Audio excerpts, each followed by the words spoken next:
Құрметті ұстаздар, жиынға қатысушылар, ең алдымен баршаңызға дәстүрлі тамыз конференциясының ашылуы құтты болсын дегім келеді.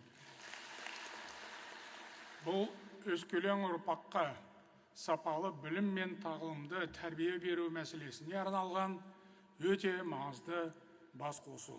Ұстаз ұлттың шамшырағы. Сіздер күнделікті қажырлы еңбектеріңіз арқылы ел дамуына өлшеусіз үлес қосып келесіздер. Жас ұрпақтың бойына білім нәрін сеуіп, озық ойлы ұлт тәрбиелеп жүрсіздер.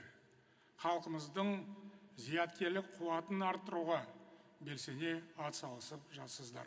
Бүгін мен еліміздегі ұстаздар қауымына шынайы ризашылығымды білдіремін.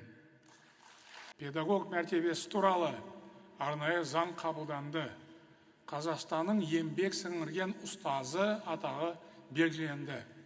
Бүгінде 74 мұғалім осы құрметті атаққа ие болды. Былтыр 2 ұстаз Қазақстанның еңбек ері атанды. Бұл барша педагогтер қауымына көрсетілген зор құрметтің белгісі. Мұғалімдердің әлеуметтік жағдайын жақсарту әрдайым басты назарда.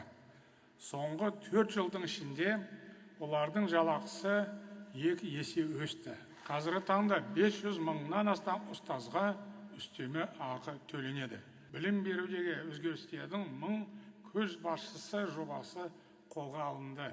Осы жобаға қатысқан 332 маман мектеп директоры болып тағайындалды. Биылдан бастап елімізде адал азамат бір тұтас тәрбие бағдарламасы жүзеге асырыла бастайды. Бұл бағдарламаны барлық мектеп, соның ішінде жекеменшік мектептер де қолданады.